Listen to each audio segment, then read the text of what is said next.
اس رات کی جھرمٹ میں اللہ کی بے پناہ رحمتوں کا نزول ہوتا ہے. اتنی رحمتیں اترتی. امام قویری لکھتے ہیں کہ روئے زمین کے تمام مسلمانوں میں ان رحمتوں کو تقسیم کر دیا جاتا. رحمتیں پھر بھی بچ جاتی. جتنی فرشتے لے کر رحمتیں آتے ہیں وہ رحمتیں سب کو دینے کے باوجود بھی رحمتیں بچ جاتی ہیں. پھر وہ رحمتیں دارالحرب میں رہنے والے کافروں میں بانٹی جاتی ہیں، اور جس کافر کو اس رحمت سے حصہ ملتا ہے اللہ اسے اسلام عطا فرما دیتا ہے. یہ جو آپ آئے دن سنتے رہتے ہیں کہ فلاں عیسائی مسلمان ہو گیا، فلاں ہندو مسلمان ہو گیا، تو امام قویری آپ لکھتے ہیں، آپ فرماتے ہیں یہ شب قدر کو آنے والی رحمتیں ہوتی ہیں، مسلمانوں کی جھولیاں بھر دی جاتی ہیں، اور پھر اس کے بعد جب رحمتیں بچ جاتی ہیں تو وہ دارالحرب کے اندر رہنے والے کفار کو بانٹ دی جاتی ہیں، اور انہیں اللہ پھر بعد میں ایمان عطا فرما دیتا ہے. اور ایک روایت کے لفظ اس طرح ہے کہ پھر وہ رحمتیں چھوٹے بچوں میں بانٹ دی جاتی ہیں. اللہ کی رحمتیں کتنی عمیم ہیں اور اس کی رحمتیں کتنی وسیع ہیں. اللہ تعالیٰ کے محبوب علیہ السلام نے اللہ کی بارگاہ میں یہ عرض کی تھی کہ مالک، میں اب اپنی امت کو تیرا سلام پہنچاتا ہوں، تیری جانب سے جو سلامتیاں وصول کرتا ہوں وہ اپنی امت کو میں دیتا ہوں.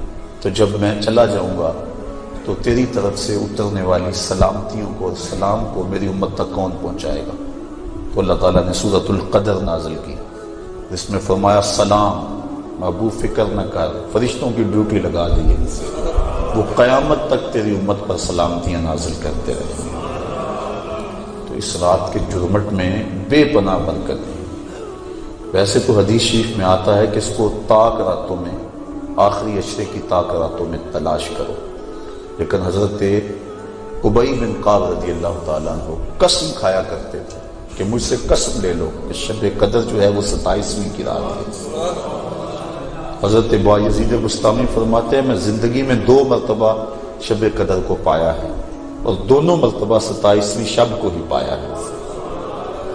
حضرت ابو الحسن ایک بزرگ ہیں، وہ کہتے ہیں جب سے میں نے ہوش سنبھلی ہے اس وقت سے لے کر اب تک ہر سال میں شب قدر کو پاتا ہوں، اور میرا تجربہ یہ ہے کہ اگر پہلا روزہ پیر کا ہو تو شب قدر 21 تاریخ کو ہوتی ہے، اور اگر پہلا روزہ جمعرات کا ہو تو شب قدر 25 تاریخ کو ہوتی ہے، اور اگر پہلا روزہ جمعے یا منگل کا ہو تو شب قدر 27 کو ہوتی ہے، اور اگر پہلا روزہ جو ہے وہ اتوار یا بدھ کا ہو تو شب قدر 29. اس کی رحمتیں بازو پھیلائے آواز دیتی ہیں بندے کو کہ کوئی ہے بخشش مانگنے والا، کوئی ہے رزق مانگنے والا، کوئی ہے سوال کرنے والا، میں اس کی جھولی میں بھرا. ہم تو مائل بکرم ہیں، کوئی سائل ہی نہیں، راہ دکھلائیں کسے، کوئی راہ روے منزل ہی نہیں. صرف 4 اشخاص ہیں جو اس رات محروم رہتے ہیں. ایک عادی شرابی، شراب کا رسیہ، دوسرا والدین کا نافرمان، تیسرا قاطع الرحم، خون کے رشتوں کو توڑنے والا، اور چوتھا وہ شخص جو سخت دشمنی رکھنے والا. اور سخت دشمنی اس کو کہتے ہیں جو 3 دن سے زائد ہو، کیونکہ مومن جب ایک دوسرے سے ناراض ہو جاتے ہیں تو 3 دن سے زیادہ ناراض نہیں رہتے. تو جو 3 دن سے زیادہ ناراض ہیں ان کو سخت دشمنی رکھنے والا کہا جاتا ہے.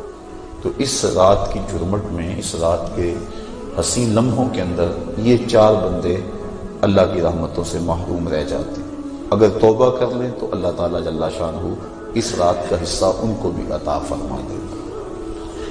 اور ایک حدیث کے اندر آتا ہے کہ جو شخص شب قدر کو 2 رکعت نوافل اس طرح ادا کرے کہ سورہ فاتحہ کے بعد 7 مرتبہ سورہ اخلاص پڑھے، اس کے بعد سلام پھیر کے کہے استغفر اللہ و اتوب الیہ، اور یہ 70 مرتبہ پڑھے بعد میں، تو اپنی جگہ سے اٹھے گا نہیں کہ اللہ اسے بھی اور اس کے ماں باپ کو بھی بخش دے گا. یہ اللہ اسے انعام عطا فرماتا ہے. انشاءاللہ بعد میں ہم اس کا اہتمام کریں گے. اور بھی نوافل وظائف اور مختلف جو ہیں وہ شب قدر کی برکتیں اور فضیلتیں ہیں۔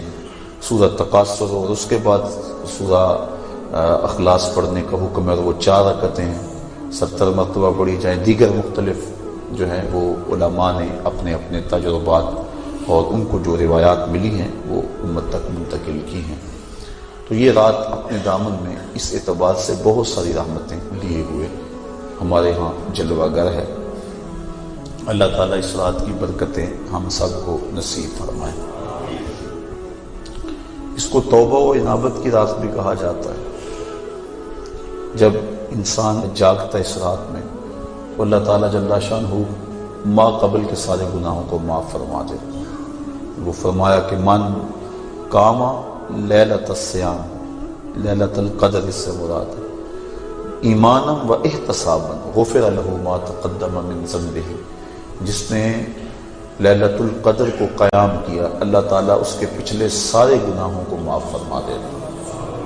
ایمانم و احتسابا، 2 شرطیں ہیں، ایمان کی حالت میں اور دوسرا اپنے نفس کا محاسبہ کر رہا ہے، کیونکہ اپنے نفس کو محاسبے میں رکھنا چاہیے، اس کو بے لگام نہیں ہونے دینا چاہیے۔ جو پڑھ رہے ہیں کہہ رہے ہیں اس پر مانند استحضار موجود ہو، اور ہم اگر توبہ کریں، رجوع لائیں اس کے حضور، تو وہ صرف زبان سے نہ ہو بلکہ ہمارے دل کی اتھاہ گہرائیوں سے۔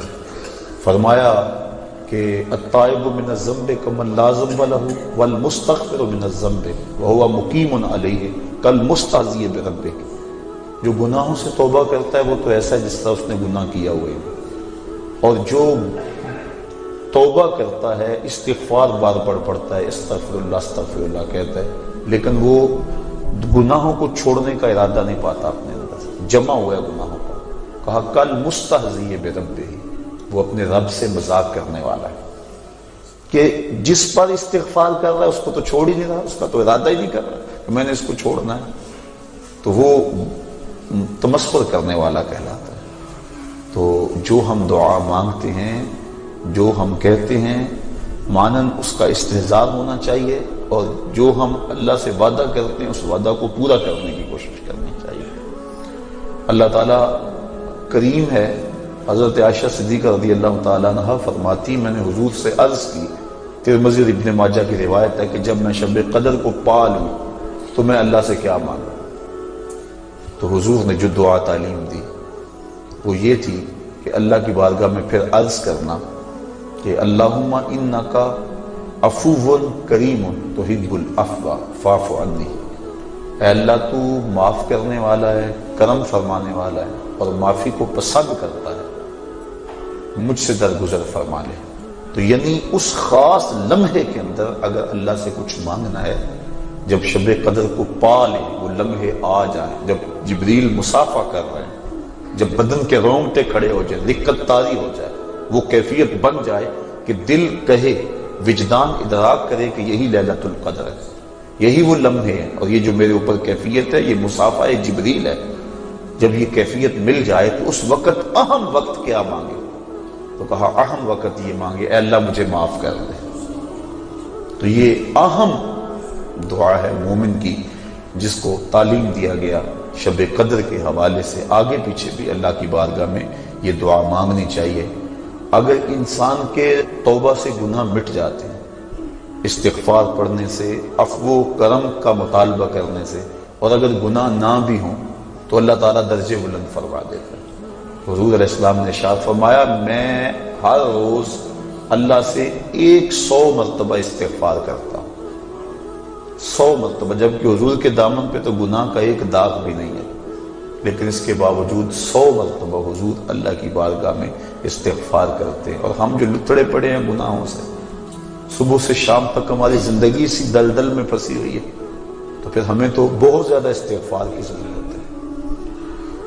اللہ اکبر۔ عبرت اللہ نصیب فرما دے۔ وہ ایک بچہ تھا چھوٹا، جنگلوں میں رو رہا تھا اور اس کی آنکھوں میں آنسو امٹ رہے تھے اور چیخ رہا تھا، رو رہا تھا۔ کوئی بزرگ تھا، وہ قریب سے گزرا، دیکھا بچے کو رو رہا ہے، کہا بیٹا کیا ہوا ہے؟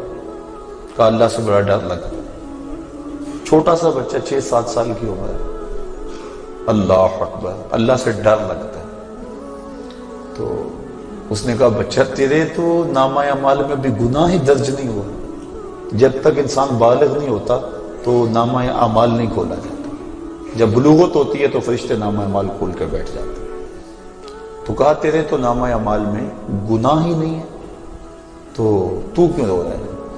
کہا میں نے اپنی امی کو دیکھا تھا کہ وہ چولہے کے اندر لکڑیاں ڈال کر ان کو آگ لگاتی تھی، آگ نہیں لگتی تھی، دیا سلائی بجھ جاتی تھی. اس نے چھوٹی چھوٹی لکڑیاں لی اور ان کو توڑ کے نیچے رکھا. پہلے چھوٹیوں کو لگائی اور ان کو لگی، پھر بڑیوں کو لگ گئی. تو میں اس وقت سے چیخ رہا ہوں کہ حشر کے دن جہنم کے اندر بڑے بڑے گناہگاروں کو ڈالا گیا، آگ نہ لگی تو مجھ چھوٹے کو نہ رکھ لیا جائے. یعنی خوف اور خشیت کا عالم دیکھیے. تو کہا میں تو اس وجہ سے ڈر رہا ہوں. تو جن کے ذمے گناہ بھی نہیں ہیں وہ ڈر رہے ہیں، رو رہے ہیں. جس کے دامن کو اللہ نے عصمت کے پھولوں سے مزین کیا ہوا ہے وہ تو روز 100 مرتبہ استغفار کریں اور اللہ سے توبہ کریں. اور ہم جو سراپا گناہ ہیں، ہماری سوچ، ہماری فکر، ہمارے خیال، ہمارے کاروبار گناہوں میں لچڑے ہوئے سب کچھ. تو اس لیے ہمیں بہت زیادہ ضرورت ہے اس بات کی کہ ہم اللہ کی رجوع کریں. یہ ایک رات 1000 مہینے سے بہتر ہمیں دے دی گئی. 1000 مہینے کی عبادت کریں، 83 سال اور 4 ماہ بنتے ہیں. اتنی دیر قیام میں کھڑے رہو، رکوع اور سجدے میں کھڑے رہو اور ایک رات عبادت میں گزارو. اور ایک روایت میں پڑھا جو اس رات میں اللہ اکبر جتنی دیر میں بکری کا دودھ دھویا جاتا ہے، کتنی دیر لگتی ہے بکری کا دودھ دھوتے ہوئے، اتنی دیر قیام کیا، کھڑا رہا عبادت میں، نماز میں. جتنی دیر میں بکری کا دودھ دھویا جاتا ہے اللہ تعالیٰ اس کی مغفرت اور بخشش فرما دیتا ہے اور اس کو پوری لیلۃ القدر کی فضیلت عطا کر دے. جس نے اتنا قیام کیا جتنا بکری کا دودھ دھوتے ہوئے وقت لگتا ہے. تو اللہ نے یہ مجھے اور آپ کو توفیق عطا فرمائی اور امت کو یہ مزاج عطا کر